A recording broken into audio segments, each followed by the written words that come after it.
Hello everyone, EtherSong here, and today's video I'm going to show you how to create your own VTuber avatar like this one. Let's get started. Okay, so let's first look at what you'll need to create your VTuber. First, you'll need some free software. First up, Vroid Studio, Unity, some Unity packages, VSeeFace, and OBS. Finally, you'll also need a webcam. Let's start by looking at Vroid Studio. So here we are in Vroid Studio. And what Vroid Studio is, it's a way to very easily make anime-like 3D models that you can use for, I don't know, a VTuber or games and things like that. So let's take a look inside. So here's a model that I made for myself.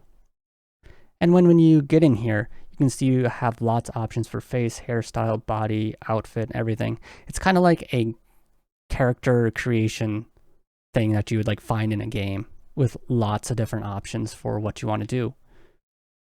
So you have different face sets, eyes, irises, I don't know, other things, eyeliner, eyelashes, nose, mouth, so everything you would expect to have there. And unique things you can do here is you can do custom options as well. So there's presets, but you can also edit the textures, which are like these images that create like eyes and I guess all the things that make up the character. So I guess the textures are like the clothing or the eyes or the various things like that. And you can edit those to create custom things. So I made like custom eyes here. And you can also edit expressions. And you can have fun with these. These will be what you'll have available when you link this up to the webcam later. You have different hairstyles, bodies. Once again, there's a couple body options here. There's outfits. There's lots of outfits here. And then there's also different textures you can find online that can completely change the clothing as well. And it's very easy to do some simple changes yourself if you wanted to like add something to a t-shirt or something like that. It looks like there's accessories as well. I haven't tried this out yet, but it's something you can do. And then you can look at the final look of it. And if it looks all right, then you can move on to exporting it, which is up here. So you'll click this and you click export as VRM. So you want to do that, and we'll use that in the next step in Unity. Right, and here's the exporting window as well. And there's a couple different options you have here. You can delete transparent meshes. That'll clear up some polygons and it'll make the model a little bit lighter to use. And the same thing with these, so you can combine hair meshes and reduce bones. So these are some optimization options here.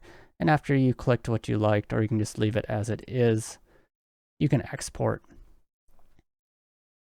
the model. And when you export, you'll have a couple options as well.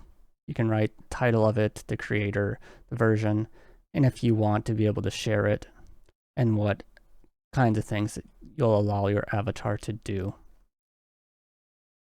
And then you export this, and like I said, this is what we'll be using in Unity next.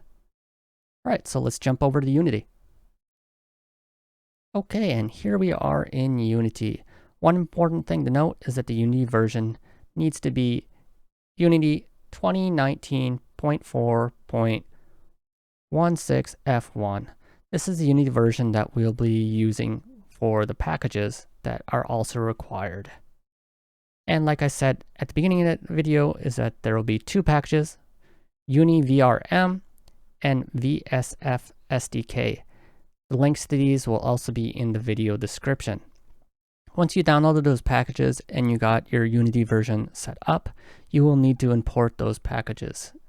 In my Unity here, I already have them imported, but for you, you'll need to go to Import Package and import custom package, and then you can select the package to import.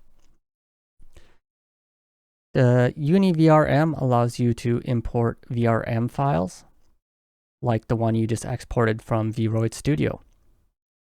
And the VSF SDK allows you to export the model from Unity to a file format used for the webcam model link program. So once you have both of those added to your Unity project, you can then drag the VRM file into your assets folder. You drag it in here and then it'll be displayed like this. I already have mine dragged in here.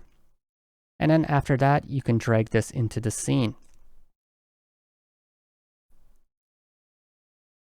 I already have one in here, so I don't need another.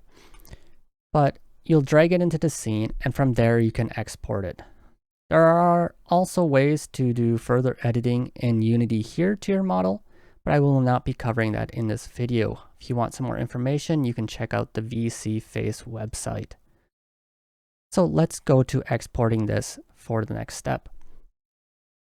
So you will have to click your avatar here, and then you go to the VSF SDK and click Export Avatar Bundle. You'll choose a location to save it, and if everything goes fine, it'll say Export Complete. And that will be the file you'll use for the next program, the VSeeFace. So let's go to that program next. All right, so now we are in the VSeeFace program. First thing you want to do is add an avatar. This will be the avatar you had just exported from Unity. It'll be in the file format that VSeeFace can use. Here I already have my avatar imported, so that is fine for me. And then you'll also want to set your camera. So this will be the webcam you'll be using. Once that's all set up, you click on the avatar you'd like to use and click Start. And your avatar will be linked to your webcam now. So if you move, it'll move, and it'll be linked to when you talk. You can also calibrate it to different expressions. So when you make a certain face, it'll make that face as well. You can also set these different expressions to buttons as well. And these are the expressions I had talked about in the Vroid Studio. So I can set these to different buttons like this. Be angry, be joyful, be sad, be surprised.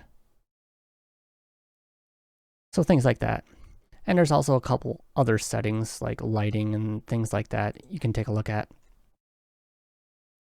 Once you get this far, the next thing you'll want to do is use OBS if you would like to be able to record your avatar like this, or be able to use it as like an avatar or a VTuber for games and things like that. When you're doing that, you can click this button here, and it will give a transparent background. One moment. Let me turn off the transparency on OBS for a moment. So it looks like this normally, and you click this and it gives a transparent background. And in the OBS, you can choose to capture a specific window.